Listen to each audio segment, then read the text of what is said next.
యేసు నామంలో మీకు శుభములు సమృద్ధిగా కలుగును గాక. మధురం నీ వాక్యం అనే కార్యక్రమానికి స్వాగతం. ఈరోజు మనం దేవుని మహిమ మంచితనం అను అంశం రెండో భాగం ధ్యానించుకుందామండి. మధురం మధురం నీ వాక్యం నా త్రోవకు దీపం నీ వాక్యం. నిర్గమకాండంలో 34 అధ్యాయంలో 6-7 వచనాల్లో దేవుడు తాను ఎవరు, తన గుణగణాలేంటి అని సినాయి పర్వతం మీద మోషేకి చెప్తూ ఉన్నాడనమాట. ప్రభు కరుణామయుడు, దయామయుడు. ఆయన సులభముగా కోపపడువాడు కాదు, నిత్యము ప్రేమ చూపువాడు, నమ్మదగిన దేవుడు, వేల కొలది ప్రజలను కృపతో చూచువాడు, ప్రజల పాపములను, దోషములను, అపరాధములను మన్నించువాడు. ఇదయ్యా నా మంచితనము. నేను ఇలాగూ మిమ్మల్ని ప్రేమిస్తున్నాను, మీరు నా దగ్గర రావాలని, మీరు నన్ను తండ్రి అని పిలుచుచు నా వెంట రావాలనని నేను ఎంతగానో కోరుకుంటున్నాను. ఇర్మియా 3:19లో ఇర్మియాతో చెప్తారు, ఇర్మియా ఈ బిడ్డలు నన్ను తండ్రి అని పిలుచుచు నా చెయ్యి పట్టుకొని నా వెంట రావాలి అని కోరుకుంటానయ్యా. పసిపిల్లలు ఎట్లా వాళ్ళ తండ్రి చేయి పట్టుకుంటారో, తండ్రి గుండెల మీద ఉంటారో, అలా నా బిడ్డలు నా గుండెల మీద ఉండాలి. కోడి పిల్లలు వాళ్ళ తల్లి రెక్కల క్రింద ఉన్నట్లుగా మీరు నా మాటలు అనే రెక్కల క్రింద ఉండాలని నేను కోరుకుంటున్నాను. నేను కరుణామయుడనయ్యా, నేను దయామయుడను, నేను సులభముగా కోపపడువాడను కాదు అని చెప్తున్నారు. దేవుడు తొందరగా కోపపడడండి. అక్కడ మనం చూసినట్లయితే నిర్గమకాండంలో ఎన్ని అద్భుతాలు చేసి, మరి 12వ అధ్యాయం నిర్గమకాండం 12 నుంచి మీరు చూసినట్లయితే 12 నుంచి ఇంకా ఇప్పటి వరకు అన్నమాట 31వ అధ్యాయం వరకు చూస్తే ఎన్నో అద్భుతాలని చేసి దేవుడు మోషే ద్వారా మరి ఫరో బానిసత్వం నుంచి, ఐగుప్తు నుంచి ఇజ్రాయేల్ ప్రజల్ని విడిపించుకొని వాళ్ళని సినాయి పర్వతం దగ్గర తీసుకొస్తాడు. వాళ్ళని పోషిస్తూ ఉన్నాడు, మన్నాతో పోషిస్తున్నాడు. మరి బండ నుంచి నీళ్ళు ఇస్తున్నాడు ప్రతిరోజు కూడా. కానీ 32వ అధ్యాయానికి వచ్చేసరికి మోషే ఇప్పుడు దేవుని సన్నిధిలో పైన ఉన్నారు కదా సినాయి పర్వతం మీద, మరి ప్రజలు కింద ఉన్నారు. అహరోన్కి హూరుకి వాళ్ళని అప్పగిస్తారనమాట. వాళ్ళు అంటారు, ఆ మోషే ఉన్నాడో ఏమైందో ఏమో, ఆ కొండ మీదకి వెళ్ళాడు, చచ్చాడో ఏమో, ఆ మాట అన్నారు. కానీ ఏమైందో ఏమో, ఇంకా రాలేదు, మాకు ఒక దేవర చేసి పెట్టయ్యా అంటే, అహరోను మీ చెవి పోగులు, మీ అన్ని సొమ్ములు ఇచ్చేసేయండి అంటే ఇచ్చేస్తారు వాళ్ళు. చూడండి ఎంత వాళ్ళకి ఒక విగ్రహాన్ని ఆరాధించడానికి వాళ్ళు చెవి పోగులన్నీ తీసి ఇచ్చేస్తున్నారు. అప్పుడు అదంతా పెద్ద మూసలో పోస్తే బంగారు దూడ వచ్చేస్తుందంట. దాని చుట్టూ తిరుగుతూ వాళ్ళు నువ్వే కదా మమ్మల్ని ఐగుప్తు నుంచి తీసుకొని వచ్చిన దేవుడవు అని దాని చుట్టూ తిరిగి వాళ్ళ పిల్లల్ని మరి ఆ అగ్నిలో దహన బలిగా అర్పిస్తారనమాట. వాళ్ళు ఇంకా ఒక పద్ధతిలో కట్టుబాట్లలో ఉండరు. అయినా కూడా దేవునికి కోపం వస్తుంది, కానీ మోషే ప్రార్థన చేస్తాడండి. అంత తొందరగా కోపపడడు. ప్రతిసారి వాళ్ళు గొనుగుతూనే ఉంటారనమాట. ఏంటయ్యా అక్కడ అవుతే మోషే, మేము అక్కడ ఐగుప్తులో ఉన్నప్పుడు మేము సాయంకాలం వచ్చేసరికి మాంస బండాల దగ్గర కూర్చొని చక్కగా చేపల పులుసు, మాంసము, దోసకాయలు అవన్నీ తినేవాళ్ళు. అన్నీ గుర్తొస్తున్నాయి మాకంటారనమాట. అన్నీ తిండిపోతు ఆత్మ గుర్తు చేస్తూ ఉంది. అప్పుడు మోషే దేవునికి మొరపెడతాడు. అప్పుడు దేవుడు అంటారు, నేను వీళ్ళకి తినడానికి వేకువజామున పరలోకం నుంచి మన్నాను కురిపిస్తాను, సాయంకాలం పూరేడు పిట్టల్ని పంపిస్తా, సాయంకాలం మాంసం వండుకొని తినవచ్చు, ప్రతిరోజు సాయంకాలం మాంసము, ఉదయం మన్నాను కురిపిస్తా అని దేవుడు చెప్తారు. తొందరగా కోపపడరండి, వీళ్ళు గొనుగుతున్నారని. ఇంకా అసలు యేసు ప్రభుని తీసుకుంటే గెస్సెమనే తోటలోనికి వాళ్ళు 12 మంది శిష్యులు వెళ్ళిపోతాడు కదండి. రొట్టెని యేసుప్రభు ఆ పాత్రలో ముంచి ఇవ్వగానే యూదా ఇస్కరియోతు వెళ్ళిపోతాడు. కానీ మిగిలిన 11 మంది వాళ్ళు మరి కడరా భోజనం పాస్కని భుజించి ఒకే పాత్రలోంచి తాగుతారు. యేసుప్రభు తాగి ఇచ్చిన పాత్రలోంచే మిగతా 11 మంది కూడా తాగుతారు. అంటే ఆ పాత్ర ఏంటంటే దేవుని యొక్క చిత్తం అన్నమాట. అందరూ అలాగే చేస్తారు దేవుని చిత్తం. అక్కడి నుంచి వాళ్ళు ఇంకా ఈ మేడ పై గది నుంచి కిద్రోన్ లోయ దాటిన తర్వాత ఓలివ కొండ అండి. ఆ కొండ మీద ఓలివ తోట, అందుకే ఓలివ కొండ అంటారు. చెట్లన్నీ ఓలివ చెట్లు. ఆ తోటలోనికి మరి అందరిని తీసుకెళ్ళరండి. కొండ మీదకి అందరిని తీసుకెళ్తారు 11 మంది. గేటు దగ్గర 8 మందిని ఉండమని చెప్పి 3 లోపలికి తీసుకెళ్తారు, పేతురు, యోహాను, యాకోబు. అప్పుడు వాళ్ళతో మాట్లాడతారు. పేతురు వీళ్ళతో మాత్రం పంచుకుంటున్నారు, నా ఆత్మ మరణవేదన పొందుతుంది, నాతో కలిసి ప్రార్థన చేయండి, జాగరణ చేయండి. ఆత్మ సిద్ధంగా ఉంది కానీ శరీరము బలహీనంగా ఉంది. స్పిరిట్ ఈజ్ విల్లింగ్, దేవుని చిత్తం చేయడానికి, to do the will of God. My spirit is willing but my flesh is week. ప్రార్థన సమయంలో దేవుడు మనల్ని పరిశుద్ధాత్మ శక్తి చేత, ప్రేమతో, విజ్ఞానంతో దేవునివన్నీ కూడా మనకి ఇస్తారనమాట. ప్రార్థన చేయండి అని తీసుకెళ్తే యేసుప్రభు మీరు ఇక్కడే ఉండి ప్రార్థన చేయండి అని ఇంకా కొంచెం దూరం వెళ్ళి ఆయన ఒక రాతి మీద మోకరించి ప్రార్థిస్తారండి. ఆయన చెమట రక్త బిందువులై భూమి మీద పడుతూ ఉంది. తండ్రి నీ చిత్తం అయితే ఈ పాత్ర నా నుంచి తొలగించు. ఆ సమయంలో ఆ బాధని మనకి పరిశుద్ధ ఆత్మదేవుడు ఇస్తారండి. ఎంత బాధ! నీ చిత్తం అయితే ఈ పాత్ర శిలువ మరణం నా నుంచి తొలగించండి, కానీ నా చిత్తం కాదు నీ చిత్తమే. ఆయన అట్లా ప్రార్థిస్తున్నప్పుడు దేవదూత వచ్చి ఆయనను బలపరుస్తారు. అప్పుడు వీళ్ళు ఏం చేస్తున్నారని చూడడానికి యేసుప్రభు వస్తే వాళ్ళు నిద్రపోతున్నారండి. వాళ్ళు 3 నిద్రిస్తుంటే యేసుప్రభు అంటారు, లెండి ప్రార్థన చేయండి, ప్రార్థన చేయండి, ఇది ప్రార్థన, శత్రువు రాబోతున్నాడు కనుక లేచి ప్రార్థన చేయండి, జాగరూకులై ప్రార్థించండి చెప్పి మళ్ళా వెళ్ళి ప్రార్థిస్తాడు యేసుప్రభు. 2వసారి ప్రార్థించి వచ్చి మళ్ళా చూస్తే మళ్ళా నిద్రపోతుంటారు. లెండి ఇంకా నిద్రపోతున్నారని మళ్ళా లేపుతారు. ఆయన వెళ్ళి 3వసారి ప్రార్థిస్తారు. ప్రార్థించి మళ్ళా వచ్చి చూస్తే వాళ్ళు నిద్రపోతుంటారు. ఇంకా నిద్రిస్తున్నారు.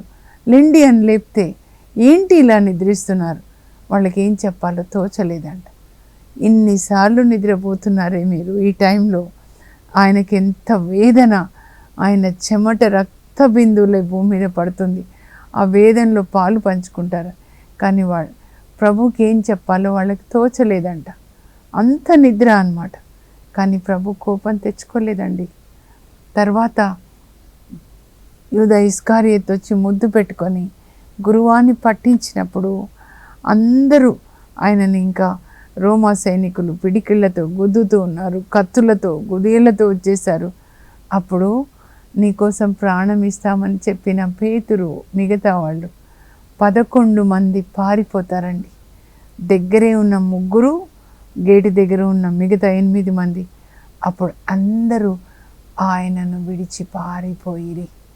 ఈ రోమా సైనికుల బాధ కంటే తన శిష్యులు అలా వెళ్ళిపోతుంటే తనను విడిచిపెట్టి యేసుప్రభు ఆయన ఫీలింగ్స్ ఎలా ఉన్నాయో అనిపిస్తుంది నాకు. కానీ ఆయన బాధపడలేదు.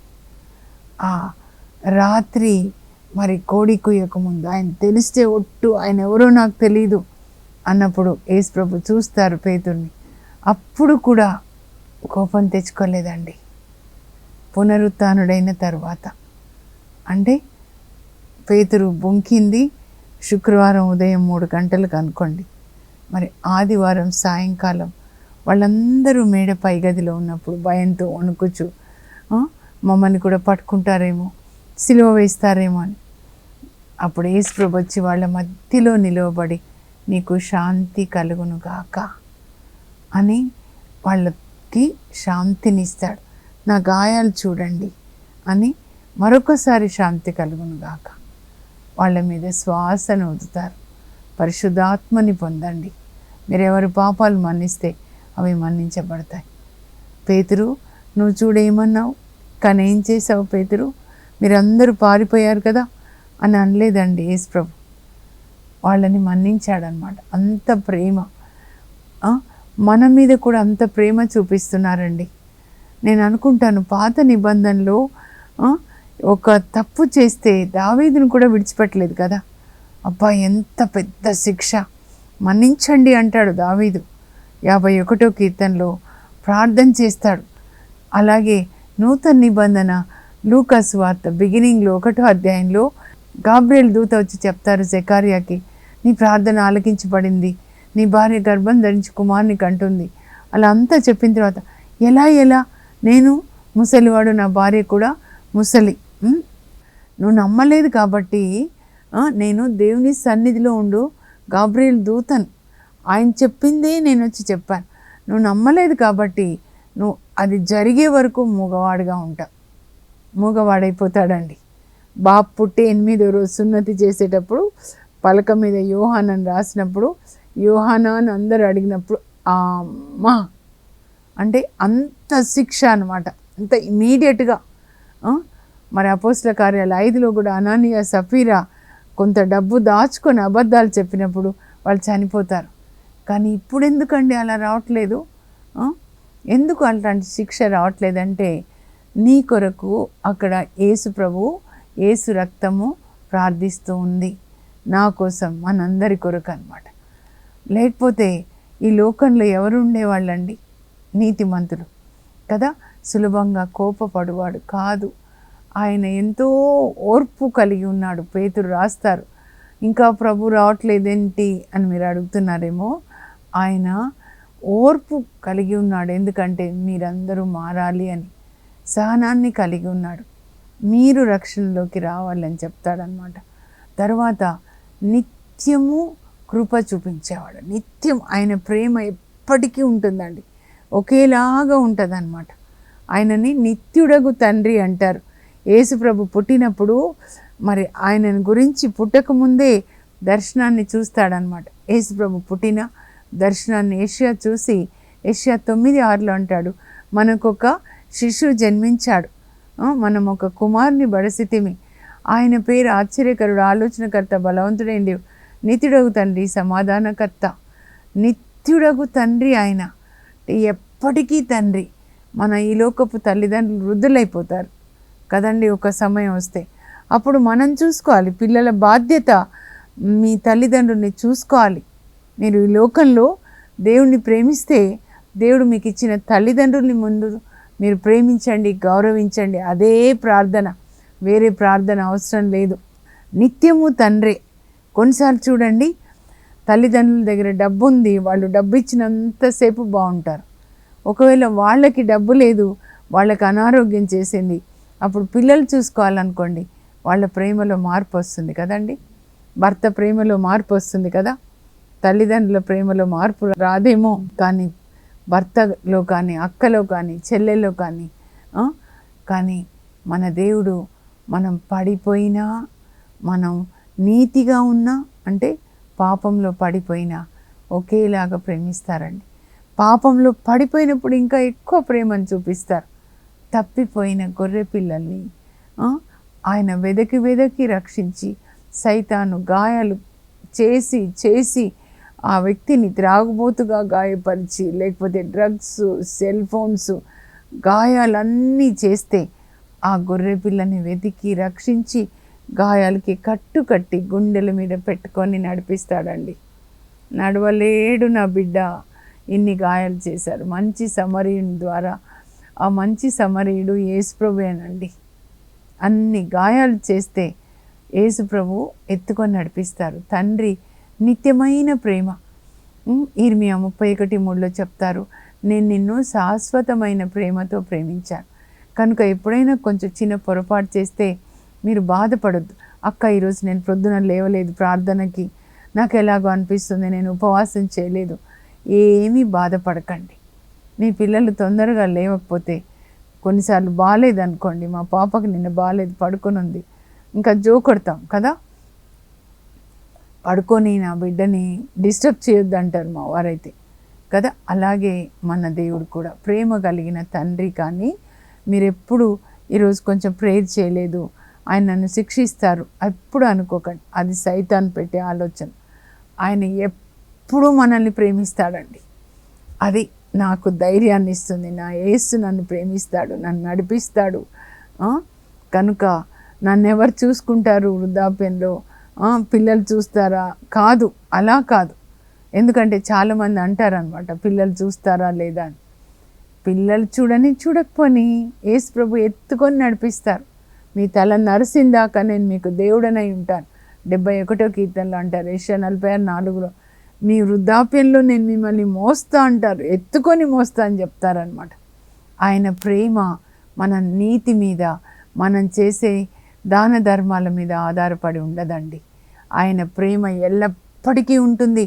అందుకే విలాప గ్రంథాలు 3:22లో ప్రభు ప్రేమ గతింపలేదు, ఆయన కరుణ సమసిపోలేదు. ప్రతి ఉదయము ఆయన ప్రేమని, ఆయన యొక్క కరుణ మన మీద కుమ్మరిస్తాడు. సూర్యుని ఎందుకు పంపిస్తున్నాడంటే నా ప్రేమ నీ మీద ఇలా ఉంది ప్రతిరోజు అని చెప్పడానికి అన్నమాట. ఆ తర్వాత నమ్మదగిన దేవుడండి. ఆయనని నమ్ముకోండి. లోకంలో ఎవరైనా మోసం చేస్తారేమో మిమ్మల్ని, కట్టుకున్న భర్త, లేకపోతే కన్న పిల్లలు, తోడబుట్టిన వాళ్ళు మోసం చేస్తారేమో, తండ్రి మోసం చేస్తాడేమో కొన్నిసార్లు. కానీ దేవుడు మాత్రం ఎప్పుడు నమ్మదగిన వాడండి. మీరు ఎప్పుడు ఆయన నమ్మొచ్చు అనమాట. అన్ని విషయాల్లో ఆయన నమ్మదగిన దేవుడు అనమాట. హెబ్రీ పత్రిక 3:5 మరి అక్కడ పౌలు రాస్తున్నాడు, మోషే దేవుని ఇంటిలో నమ్మకమైన సేవకుడుగా ఉన్నాడంట. నమ్మకమైన సేవకుడు. యోసేపు కూడా ఆదికాండం పోతిఫర్ ఇంట్లో నమ్మకంగా ఉన్నాడు. ఎంత నమ్మకంగా ఉన్నా పోతిఫర్ తాళాలు ఇచ్చేస్తాడులేండి. యోసేపుకి తాళాలు ఇస్తాడు, నువ్వు జీతాలు ఇచ్చేసేయి, లేకపోతే గొర్రెలు అమ్మినా అంతా నువ్వే చూసుకొని. కానీ వారసుడు కాదండి, సేవకుడు వారసుడు కాదు. కానీ యేసు ప్రభు హెబ్రీ 3:5 చెప్పినట్లు తండ్రి ఇంటిలో ఆయన నమ్మకమైన కుమారునిలాగా ఉన్నాడు. పాత నిబంధన అయితే నమ్మకమైన సేవకుడు, నూతన నిబంధన అయితే నమ్మకమైన కుమారులు. మనమంతా నమ్మకమైన పిల్లలండి. యేసు ప్రభు పెద్ద కొడుకు అయితే పరలోక తండ్రికి మనం తర్వాత కొడుకులు అనమాట. మనము ఇంకా సేవకులు కాదు, పాత నిబంధన కాదు. ఆయన యజమానుడు, దాసుడు. పరలోకమందున్న మా తండ్రి మనం పిల్లలు కనుక వారసులు, క్రీస్తు తోడి వారసులు. కనుక యేసు ప్రభు ఎంత నమ్మకంగా తండ్రి చిత్తాన్ని చేశాడో మనం కూడా అంత నమ్మకంగా దేవుడు మనకిచ్చింది చేయాలి. మనకి జీతం అవసరం లేదు, మనం సేవకులం కాదు కదా. కనుక దేవుని సేవలో ఇలా దశమ భాగాలు సంపాదించాలి మనకు అవసరం లేదు. మనం పిల్లలు, మన నాన్న ఇంట్లో పనిచేసిన మనం సేవకులు కాదు. మనకేమీ డబ్బు అవసరం లేదు, కీర్తి అవసరం లేదనమాట. ఇంకా 6వది ఏంటంటే వేల కొలది ప్రజలను కృపతో చూచువాడు. ఇది ఎట్లా చెప్పాలి? వేల కొలది అని చెప్పాడప్పుడు, కానీ కోట్ల కొలది అనమాట. ఇజ్రాయెల్ ప్రజలే సినాయి పర్వతం దగ్గర వాళ్ళు మగవాళ్ళు మాత్రమే 20 సంవత్సరాల పైబడిన వాళ్ళు, నిర్గమకాండం 12:37 చెప్పినట్లు 6 లక్షల మంది అండి. ఇంకా స్త్రీలు పిల్లలు కలిస్తే 20 లక్షల మంది. వేల కొలది ప్రజలకి, వాళ్ళకి 20 లక్షల మందికి ప్రతిరోజు మన్నా కురిపించాడు 40 సంవత్సరాలు. 19 అద్భుతాలు చేశారండి. ఎర్ర సముద్రాన్ని దాటించాడా, మారా అనే చోటుకు వచ్చినప్పుడు చేదు నీటిని మధురంగా మార్చాడు. ఆ తర్వాత ప్రతిరోజు మన్నాని కురిపిస్తున్నాడు. మన్నా తిన్నారు, నీళ్ళు కావాలంటే బండని కొడితే నీళ్ళు వచ్చేసాయి. ఇంకా తర్వాత నడవండి అని నడుస్తున్నప్పుడు మేఘస్తంభం అయిపోయాడు. మేఘస్తంభమై ఆయన నడుస్తుంటే మ్యాప్ లాగా అనమాట. వాళ్ళు నడుస్తున్నారు, రాత్రి కాగానే అగ్నిస్తంభం అయిపోయాడు. వాళ్ళకి మరి వేడి దారి చూపిస్తున్నాడు అనమాట. అలా 19 అద్భుతాలు. వాళ్ళు వేసుకున్న బట్టలు మాసిపోలేదు, వాళ్ళు వేసుకున్న చెప్పులు అరిగిపోలేదు అనమాట. 19 అద్భుతాలు. మీరు లిస్ట్ తీసుకొనండి. నిర్గమకాండము 12వ అధ్యాయం నుంచి వాళ్ళు కానాకి వెళ్ళే వరకు 19 అద్భుతాలు వాళ్ళకి దేవుడు చేశారండి. వేల కొలది కాదు, ప్రపంచంలో అందరికీ కృప చూపించే దేవుడు. ఆయన శిక్షించే దేవుడైతే ఈ భూమి మీద ఒక నోవా కుటుంబం మాత్రమే ఉండేదేమో ఇప్పుడు కూడా. కానీ ఆయన అలా కోపం తెచ్చుకునే దేవుడు కాదండి. ఆయన ప్రేమను అర్థం చేసుకున్న వాళ్ళు అపోస్తులాగా పునీతులాగా ఉంటారు. మీరు ఆయన ప్రేమ ఎంత లోతైనదో తెలుసుకొనండి. నా కొరకు ప్రాణత్యాగం చేసిన నా క్రీస్తు కొరకు నేను ఈ జీవితాన్ని జీవిస్తున్నా అంటాడు పౌలు గలతీ 2:20 అన్నమాట. ఇంకా చివరగా ఆయన మన అపరాధములను, దోషములను, పాపములను మన్నించువాడు. ప్రతిసారి మనం పాపం చేసినప్పుడల్లా మనల్ని మన్నిస్తున్నాడు. ప్రతిసారి పాపం చేసినప్పుడు యేసు ప్రభు తన రక్తాన్ని తండ్రికిచ్చి, ఇదో జెసింత ఇలా మాట్లాడింది, ఇలా ఆలోచించింది, పాపం చేసింది, నాన్న క్షమించు అని నా కొరకు తండ్రికి రక్తాన్ని ఇస్తున్నాడు. యేసు రక్తం కూడా ప్రార్థిస్తుంది. మనందరి పాపాలు, దోషాలు, అపరాధములు మన్నించే దేవుడు అన్నమాట. అందువల్లే మనం ఇంకా ఇలా ముందుకు వెళ్తూ ఉన్నాం. కానీ మరల సిలువ వేయకూడదండి. హెబ్రీ పత్రిక 6:6 పౌలు రాస్తాడు, ఒకప్పుడు మీరు పరిశుద్ధాత్మని పొంది నీతిగా జీవిస్తూ ఇప్పుడు మళ్ళా పడిపోయి మీ పాపం ద్వారా యేసుక్రీస్తుని బహిరంగంగా సిలువ వేస్తున్నారు. అప్పుడు వాళ్ళు సిలువ వేశారు, ఇప్పుడు మీరు సిలువ వేస్తున్నారు. ఆయన వాక్యానికి వ్యతిరేకంగా జీవించినప్పుడు మీరు యేసుక్రీస్తుని బహిరంగంగా అందరూ చూస్తున్నారు, మీ పాపాలు, మరలా ఆయనని మీరు సిలువ వేస్తున్నారని విలపిస్తాడండి. యేసు ప్రభు కూడా మన కొరకు, తండ్రి దేవుడు కూడా పరలోకంలో విలపిస్తారంట. మనం అలా సిలువ వేయకూడదండి. ఆయన ప్రేమలో మనం నిలిచి ఉండాలి. యేసు ప్రభు తండ్రి ప్రేమలో నిలిచి ఉన్నారు. ఆయన చెప్తారు కడరా భోజన సమయం యోహాన్ 15లో, నేను నా తండ్రి ఆజ్ఞల్ని పాటించి ఆయన ప్రేమలో నిలిచి ఉన్నాను తగిన కొడుకులాగా. మీరు కూడా నా ఆజ్ఞలు పాటిస్తే మీరు కూడా నా ప్రేమలో నిలిచి ఉంటారు. ఆయన ప్రేమలో నిలిచి ఉండాలి. ఆయనకి సంతోషం మనం ఆయన చిత్తం చేస్తే. మన పిల్లలు మన మాట వింటే ఎలాగో అలా అన్నమాట. ఇప్పుడు నిన్నటి దినాన సెయింట్ ఫాస్టినా గారి పండుగ కదండి. ఆమెకి మరి యేసు ప్రభు దివ్య కారుణ్య, ఆమెకి యేసు ప్రభు ప్రత్యక్షమవుతారండి. దాన్ని మనం దివ్య కారుణ్య యేసు ప్రభు యొక్క పటాన్ని పెట్టుకుంటాం కదా, అలా కనబడతారనమాట. ఆయన కరుణ చూపిస్తారు. ఇదిగో నా కరుణ రక్తంలాగా, ఒకవైపు నీళ్ళంటే వాక్యం అన్నమాట. ఆ రక్తంలో అందరూ కడగబడాలి, ఆ వాక్యంలో అందరూ జీవించాలి అని చెప్పి ఆమె ప్రార్థన నేను ఒకసారి చదువుతాను. స్క్రీన్ మీద మీరు కూడా చూడండి, దయచేసి రాసుకొని మీరు కూడా ఆ ప్రార్థన చేయండి. నేను ఈ 1000 స్తుతులు అనే బుక్లో, ఇంగ్లీష్ బుక్లో ఈ ప్రార్థన రాశానండి. పునీత ఫాస్టినా గారి ప్రార్థన. యేసు, నేను కరుణ కలిగి ఆలోచించినట్లు నా మనస్సును తాకుము. నేను ప్రేమ కలిగి జీవించినట్లు నా హృదయాన్ని తాకుము. నేను పరులలో మంచిని చూచినట్లు నా కన్నులను తాకుము. యేసు, నేను నీ స్వరంను వినున్నట్లు నా చెవులను తాకుము. యేసు, నేను దయాపూరితముగా మాట్లాడునట్లు నా నాలుకను తాకుము. యేసు, నేను పరులకు సహాయం చేయనట్లు నా చేతులను తాకుము.